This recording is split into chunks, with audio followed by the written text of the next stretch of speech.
Exodus chapter 14, beginning at verse 8. Usually don't have a title for anything, but I call this Beware of the Naysayers.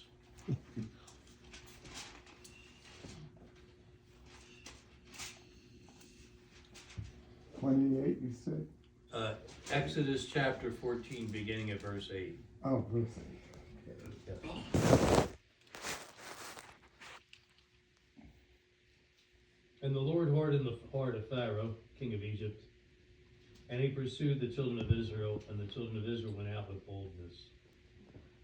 So the Egyptians pursued them, all the horses and chariots of Pharaoh, his horsemen and his army, and overtook them by the sea, besides Peirath, before Baal-zephon.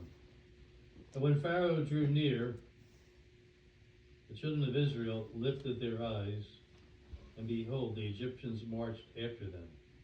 So they were very afraid, and the children of Israel cried out to the Lord. And then they said to Moses, because there were no graves in Egypt, have you taken us away to die in the wilderness? Have you so dealt with us? Why have you so dealt with us to bring us up out of Egypt? Isn't this the word that we told you in Egypt, saying, let us alone that we may serve the Egyptians? It would have been better for us to serve the Egyptians than we should die in the wilderness. And Moses said to the people, do not be afraid, stand still and see the salvation of the Lord, which he will accomplish for you today. For the Egyptians whom you see today, you shall see again no more forever. The Lord will fight for you, and you shall hold your peace. Of course, right after that, the Lord opened up the Red Sea. And you see that what happened here, when these people gave into fear, fear turned into anger and panic and all kinds of other negative things. You see that this is not God's will for us, and yet, and it wasn't his will for them to have this kind of an attitude. God destroyed the most powerful nation in the world. He could have given them Egypt if he wanted to. It's not the land he had planned for them. You know, he could have finished Egypt off and given them Egypt if that's what he wanted to do. You know, certainly had the power that he just demonstrated. He had all the power that he needed to do that. So here they are, Pharaoh's army's coming out again, and you can see the panic and the fear. And not only that, along with that, all the negative things that come along with it. And I want to talk today about fear and anxiety, and depression and discouragement, those kind of things. Because it's not okay to be in that place. It's not an okay place to be. You see what it did for these people here. They gave in to fear. And they're grumbling against God's handpicked leader. They go on to grumble against God. But the next thing that happens is they go through the Red Sea. You know the story. They go on the other side. The waters come back. Pharaoh's army's drowned. And goodbye. No more Pharaoh, no more Egypt, no more nothing.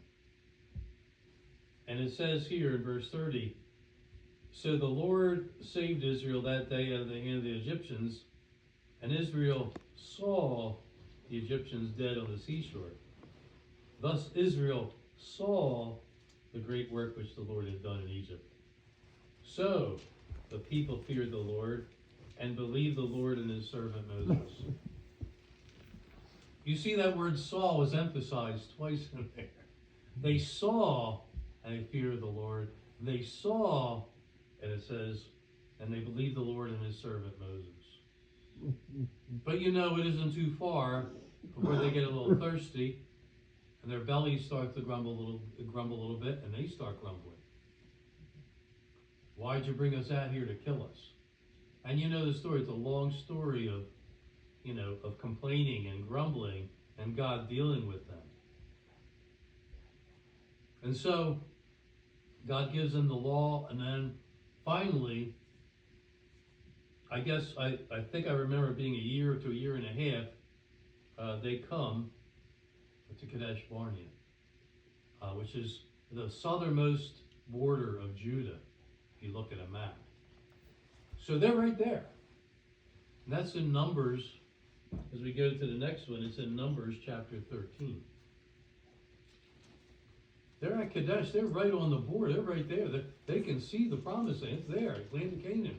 God's promise is right there in front of their eyes.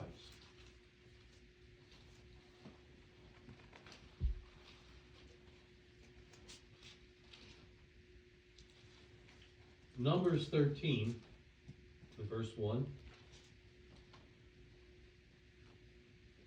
And the Lord spoke to Moses, saying, send men to spy out the land of Canaan, which I am giving to the children of Israel, from each tribe of their fathers, and you send a man, every one a leader from among them. So there they are. So when you read this, you get the idea that this is a directive from God. But it's a directive from God. If you look, hold your finger there, and you go to Deuteronomy chapter 1, and verse 20, the end of verse 19 says, then we came to Kadesh Barnea. This is Moses recounting what happened. This story. He says, then we came to Kadesh Barnea, and in verse 20 he says, and I said to you, you have come to the mountains of the Amorites, which the Lord our God is giving us. Look, the Lord your God has set the land before you. Go up and possess it, as the Lord God of your fathers has spoken to you. Do not fear or be discouraged. And listen to verse 22. And every one of you came near to me and said, let us send men before us. Let them search out the land for us, and bring back word to us of the way by which we should go up, and of the cities into which we shall come. And Moses said, the plan pleased me well. And God went along with it. As you know, but this came from amongst Israel. The Israelites were the ones who came up with this idea. And why do you think? Mistrust. We want to see what we're getting into first before we go in there. You know, why don't we send some spies there? Let us know what we're getting into before we go in there. And so when we get back here to Numbers, God says, okay, he tells Moses, send the 12 men in. You know, pick out 12 men, one from each tribe, send them in. And it gives you a little different picture of what's really going on when you look in Deuteronomy when Moses recounts it. But they weren't sure what God was doing here. And that gets confirmed later in Numbers 13. When we go to verse 26, it says, now they departed and came back to Moses and Aaron and all the congregation of Israel in the wilderness of Paran at Kadesh. They brought back word to them and to all the congregation and showed them the fruit of the land. And then they told them and said, we went to the land where you sent us. It truly flows with milk and honey, and this is its fruit. So they confirmed, yeah, God, this land that God picked out, it really is that good. So that's a confirmation there. But then they go on in verse 28, nevertheless, the people who dwell in the land are strong. The cities are fortified and very large. Moreover, we saw the descendants of Anak there. That's where Goliath's crew, they're giants. Amalekites in the south, Hittites, Jebusites, Amorites in the mountains, Canaanites dwell by the sea and along the banks of the Jordan. You see, it says nevertheless. In other words, however, yeah. I'd say but. Yeah, but, right. And again, you read here, it says, and we saw that it's all a matter of the seeing. They're living by what they see. In 2 Corinthians chapter 10, it says, bring every thought captive to obeying to obedience of Christ. Prisoner. You got to take it prisoner, your thoughts. And it says 2 verses later, are you looking at things according to the outward appearance? I remember as a young believer reading through this and thinking to myself, these are the most stupid people. I mean, what's wrong with these people? I don't get it. But as I grew older in the Lord, God began to show me that I was that guy. You know, there was a lot of places in my life that I was still walking in doubt and unbelief.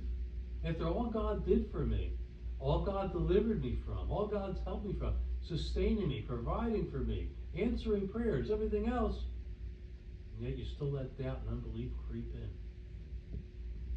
And it's not okay. It's not okay. You see that God doesn't think it's okay as we go on here.